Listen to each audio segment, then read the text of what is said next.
Então, agora foi. Ué, ele jogou o João Gimenez para fora. Não sei o que aconteceu. Então, pessoal, na outra aula, eu estava começando a falar com vocês, né, daquela questão da população urbana, e eu comecei na verdade, eu fiz a correção, né, da atividade, né, e aí nós começamos a falar dos domínios morfoclimáticos, né, que é o tema do PET dessa semana, né, dessa terceira semana do PET, essa questão dos domínios. Eu dei uma pincelada lá no iniciozinho, mas aí nós vamos pegar agora e falar de tudo. Vou voltar, vou dar mais uma explicada, que tinha alguns que não estavam aí, né, e a gente começa a falar sobre eles, tá? Vai ser as duas aulas, a de hoje e a de sexta-feira, tá? Então, tá aparecendo aí para vocês, meninos?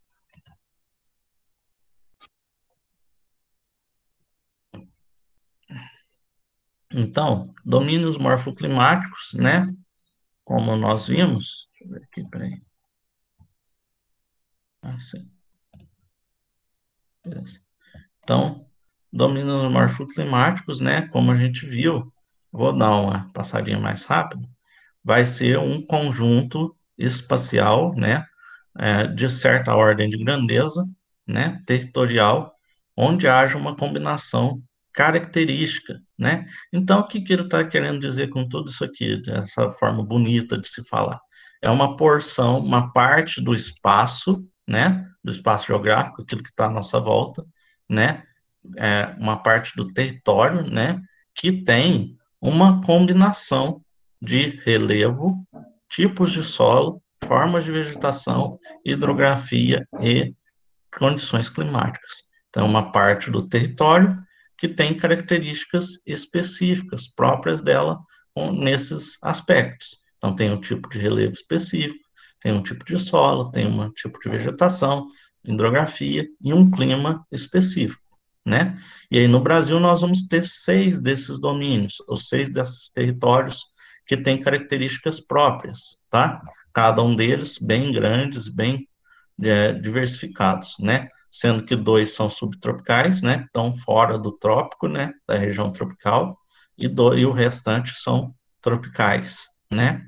Isso vai ter clara influência, porque como parte da característica dos domínios é o clima, então nós vamos ver que isso é importante, porque se 2 estão fora da região, são subtropicais, estão fora da região tropical, quer dizer que eles não vão ter climas tropicais, eles vão ter um clima diferente, né? Que é o clima temperado ou subtropical. E os outros vão ter climas típicos de clima tropical, então tropical de altitude, equatorial, tropical típico, né? E por aí vai.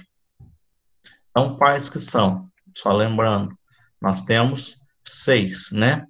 Como eu falei na outra aula para vocês, muitas vezes eles estão relacionados, mas não são marcados, mas são relacionados com o tipo da vegetação, né? Então, lá, domínio amazônico.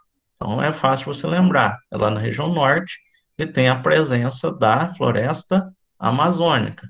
Como tem a floresta amazônica, região equatorial, clima equatorial. Depois a gente vai voltar. Domínio da caatinga, que a vegetação é a caatinga, né? Aquela vegetação adaptada à falta de água, porque está numa região de clima semiárido, né, com falta de água. O nosso aqui da nossa região, dos mares de morros, esse aqui não tá tão, não vem tanto a questão da vegetação, ele vem por causa do relevo, né? Porque o nosso relevo é bem típico, né? Dessa região aqui de Minas, São Paulo, Goiás, Espírito Santo, Rio de Janeiro, que é esse relevo de morros, né? Muito morro, muita subida, descida, né? Que lembra um mar, né? Porque as ondas, né? Lembra as ondas do mar, o formato dos morros, né? E a vegetação típica, ou a Mata Atlântica, né? E o clima tropical de altitude, né? O cerrado, porque tem a vegetação do cerrado, né? Clima tropical, né? O tropical típico, né? Esse aqui. O domínio das araucárias, ou dos pinheiros, né? Lá do sul, onde nós temos aquelas árvores, as araucárias que dá o pinhão, né? Que é muito consumido e o domínio das pradarias, dos campos também, chamado domínio dos campos, lá nos Pampas Gaúchos, tá? Então é bem fácil lembrar. 5 deles por vegetação. É só pegar e você já sabe mais ou menos as características. O de Mar de Morro é por causa do relevo, né? Mas tem a vegetação. Então nós vamos ver, ó, que nós vamos ter diferenças entre eles, né? Olha lá, os domínios da Amazônia, da Caatinga e do Cerrado, que vão ser os primeiros que nós vamos falar, devem ser diferenciados das suas vegetações típicas, tá?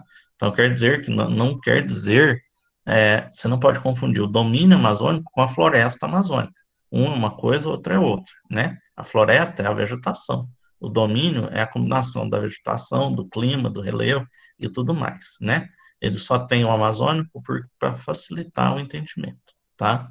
Então, ó, e entre as áreas dos domínios, nós vamos ter um espaço de transição, as áreas de transição. Essas áreas, pensa, por exemplo, 2 quartos, que são ligados por um corredor, né? Que nem aqui em casa, vocês olhando aqui a minha imagem aqui, deixa eu mudar o. Vocês veem que aqui atrás de mim, ó, tem a porta do meu quarto, né? E lá atrás tem um quarto, um outro quarto e a sala. Então, entre eles tem um corredorzinho, não é um corredor muito grande, mas tem. Ele faz a ligação entre os cômodos, né? O corredor. Algumas casas é direto, né? De um sai para o outro, mas aqui nós temos esse um corredorzinho de alguns 1 metro, 1 metro e meio de tamanho, que liga um quarto, um cômodo ao outro, né? Então, essa área de transição aqui da, dos domínios, ele vai ser como se fosse um corredor entre os dois domínios, né? E aí, como ele está entre os dois, ele vai ter uma combinação das características dos dois, né? Lá, uma combinação de vegetação, solos e forma de relevo dos domínios ao redor, né? Então, ó, aqui nós temos o mapa dos 6 domínios e o amarelo seriam as faixas de transição. Então, o carrinho de propaganda, que hora para passar? Então, ó, vocês veem que aqui, ó, nós temos o domínio amazônico, né? Verde escuro aqui. E aqui embaixo nós temos o domínio dos cerrados. Entre os dois, nós temos essa parte amarela, que é a faixa de transição, que é como se fosse um corredor. Essa faixa de transição, ela tem, por exemplo, vegetação, a vegetação nela é misturada. Tem plantas da floresta amazônica e plantas do cerrado. O relevo é uma mistura dos dois. O clima é meio que uma mistura dos dois também. Então, essa faixa de transição, ela é uma área, como o próprio nome já diz, uma área de transição, de mudança de um para outro, né? Então, por exemplo, você saindo do Cerrado, você vai indo em direção ao domínio da Amazônica, né? Você vai ver, vai ter, começar a ter cada vez menos vegetação do Cerrado, vai se misturar, aparecer vegetação da floresta amazônica, até que você chega no domínio da Amazônica, vai ter só vegetação amazônica, tá? Vegetação da floresta amazônica. E o mesmo acontece nos outros, tá? Entre o Cerrado e Caatinga, vai ser uma área de transição característica do Cerrado da Caatinga. Entre o Cerrado e Mar de Morro, característica dos dois, tá? Então, as áreas de transição são essas áreas de ligação, né, com características dos dois, dois ou mais, né, tipos de domínios, né, que nem aqui, ó, a área entre de transição entre o domínio amazônico, da Caatinga e do Cerrado, ela vai ter característica das três, tá? Aqui, entre o campo, a araucária e o mar de morro, que vem até aqui no sul, vai ter característica dos três, tá? Alguma dúvida até aqui, pessoal? Tranquilo? Oh, Só atualizar aqui. Quem que é que tá entrando? Não viu o nome. Ah, o Valdriano. Não tá aqui. O Alessandro, se ele não voltar, saiu? Será que caiu a internet dele? Deve ser, né? Bom, então, vamos ver então cada um dos domínios, né? Então, nós vimos que os domínios são esse conjunto, essa área do território que tem certas características específicas, né? Clima, vegetação e tudo mais. Então, nós vamos ver as características de cada um deles. Então, o primeiro deles, o domínio amazônico, né? Esse aqui, ó. Que vocês veem pela imagem que você já vê que é o maior domínio morfoclimático brasileiro, né? Ele pega toda a região, quase toda a região norte, né? Nós temos uma área de transição aqui em cima, que liga, que vai fazer uma transição com o tipo de vegetação de outros países que nós temos fora aqui, né? Então, lá, é o maior do Brasil, praticamente todo localizado na região norte, porque ele pega um pedacinho aqui do centro-oeste, um pedacinho do nordeste, tá, gente?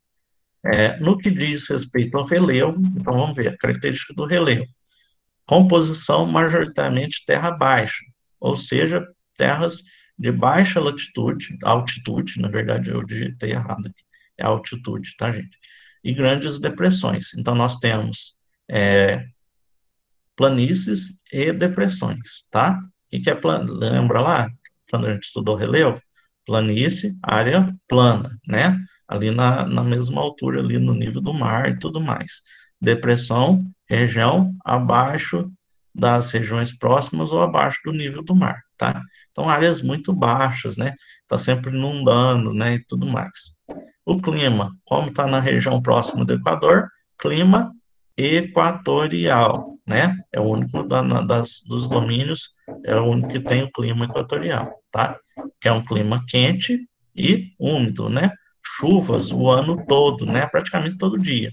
Você tá lá, você tem chuva de manhã, de tarde, de noite, tá? É o dia todo chovendo e muito quente, tá? Muita umidade no ar, né? Quem não está acostumado, chega lá, fica empapado de suor, né? Porque é muito úmido o ar naquela região, tá? Úmido e quente, é a pior combinação possível. A temperatura entre 24 e 27, é uma média, tá, gente? Normalmente pode chegar, lá chega, é facinho de chegar a 40 graus, 45, tá? Hidrografia, né? A questão dos rios, dos corpos d'água, é onde nós temos a maior bacia hidrográfica do mundo, que é a bacia amazônica, né? O maior rio do mundo em volume e extensão, né? Então, ela tem um grande volume de água.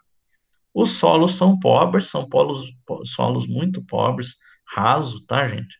Aquele solo que, curiosamente, apesar de ter uma floresta tão grande, o solo é muito raso e muito pobre, tá? O que mantém toda essa região é a serrapilheira, né? Aquela o material orgânico que é decomposto, né? As folhas e tudo mais das árvores que se tornam humus, né? Aquela camada. Quando você vai numa área de floresta, é normal vocês verem. Nas áreas de mata, tem lá a mata e o solo coberto de folhas, né? Aquela terra úmida, né? E tal. É basicamente isso, tá? A vegetação é diversificada, perene, não perde folha, né? Tem ali uma queda de folha, mas se mantém, não é que, né, aquelas que nem a gente vê nos, nos países que neva, né, que no inverno a árvore fica sem folha nenhuma, né, ela tem folha o ano inteiro. Até cai as folhas, né, de tempo em tempo, mas sempre tem folha na árvore, né, essa que é a diferença, né, e a vegetação, ela vai se subdividir, né, lá quando a gente viu já a floresta amazônica, a gente já falou, os três tipos de mata, né, a mata de igapó, né, próximo às margens dos rios, constantemente alagadas, né, que tem ali, por exemplo, a Vitória Régia, né, plantas aquáticas, a mata de várzea, que está numa área um pouco mais elevada, ali entre 20 e 40 metros, e que fica inundada nas cheias, né, e nós temos áreas como árvores como a seringueira, e a mata de terra firme, que fica nas áreas elevadas e não é inundada, tá? Nós temos as madeiras de lei, né? O cedro, o mogno, a árvore do guaraná e tudo mais, tá? Então, olha lá, os três tipos de mata, né? A mata de igapó está sempre inundada lá. Nós temos ali o rio e a árvore está debaixo da água, as raízes dela estão sempre debaixo da água, né?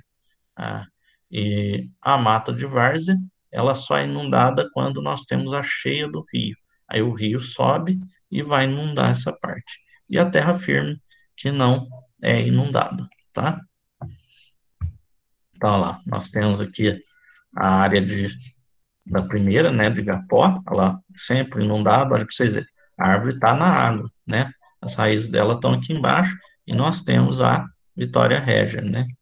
Que pode ser inclusive gigantesca, né? A outra imagem, né? Aqui no caso é a mata de várzea, tá? Essa é aquela que só é inundada na cheia, né? Então aqui, ó, teve a cheia do rio, foi inundado. Quando chegar a época da seca, essa água desce e aqui volta a ser terra firme, tá? E a mata de terra firme que não é inundada. Então, só para lembrar, domínio amazônico, clima equatorial, solo pobre, só ficar de olho na hora, porque já está acabando. Relevo plano, rios, né, de planície, vegetação arbórea, 7 países e muito devastado, tá? Aí só para começar, porque não vai dar tempo de falar tudo, porque falta 5 minutos, se eu não tivesse cometido aquele erro, o domínio da Caatinga, interior do Nordeste, né, no sertão nordestino, exclusivamente brasileiro, o único que só tem no Brasil. Todos os outros vai ter nos outros países também da América do Sul. Cobre 11%, relevo de depressão, né? Muita depressão, muito planalto também, tá? Então nós temos áreas altas e áreas muito baixas, né? O clima é o clima semiárido, muito seco, muita pouca água, né? Período de estiagem que pode durar até mais de um ano, né? Então pode ficar mais de um ano sem chover, né? E um período assim normalmente muito curto de chuva que não é o suficiente para irrigar, para criar coisas. Então nós vamos ter muitos rios que são rios temporários, né? Eles secam durante o período da seca, não tem água, eles só voltam a fluir quando chove, né? E assim, muito raro, né? É, isso acontece por causa da temperatura muito alta, né? Que não permite a chuva, e o solo, que é muito permeável, aquele solo seco, né? Muito duro, né? Que não absorve a água, tá? Então a água não é absorvida, ela fica na superfície e aí evapora muito fácil, tá? E isso também vai fazer com que o solo seja muito é, o solo seja muito é, ruim, né? Um solo muito pouco nutritivo, né? Então ele vai ser um solo muito arenoso, com muita areia. Vocês sabem, não dá para plantar em areia, né? As plantas não gostam disso, né? Porque falta água. Então é um solo raso de areia e logo chega uma camada de rocha. Então a planta não desenvolve, porque a raiz não tem para onde ir, né? É como se você tentasse plantar uma árvore dentro de um limoeiro dentro um vaso um vaso pequeno, né? Ele vai crescer até um certo ponto, depois não vai se desenvolver, não vai gerar, pode até morrer, né? Então, aí isso vai dificultar a exploração do solo. Tanto que nessas regiões, normalmente o pessoal vive mais da criação de animais, de cabra, essas coisas do tipo, tá? Os tipos de vegetação, né? Não preciso passar. O mais importante é que essa vegetação é a vegetação xerófila, né? Que é a vegetação adaptada à falta de água, né? Principalmente os cactos, né? As cactáceas, aquela planta que ela vai, quando tem uma chuvinha, quando tem um pouco de água, ela absorve e mantém essa água, né? Para ser usada. E ela tem toda essa questão de usar de espinhos ao invés de folhas e tudo mais para diminuir a perda de água por transpiração, né? E mesmo as árvores normais são árvores pequenas, baixas e com casca grossa, justamente para evitar a perda de água, tá? E também folhas grossas, aquelas folhas com pelo, né? Quem já viu aí aquela árvore da fruto de loba, né? Vocês podem ver muitas árvores assim, tem como se fosse uma penugem, né? Uma pelugem na folha, que é para ajudar a diminuir a perda da água, tá? Então, por exemplo, a carnaúba tem, por exemplo, cera na folha, né? Ela tem um tipo de cera natural na folha que impede, aí a umidade não sai, ela fica retida, né? E outras, como o juazeiro, tem uma raiz muito profunda, muito funda, para procurar água. Por quê? Tem água no solo, mas está tão fundo que é muito difícil chegar, tá? E algumas, como o cacto, retém a água, né? consegue ter até 3 litros de água, tá?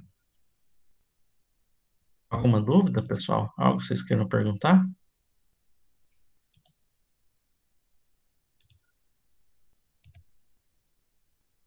Tranquilo?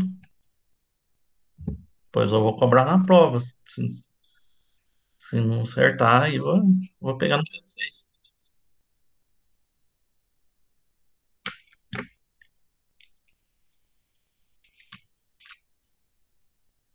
Alô? Hello. Pessoal, obrigado.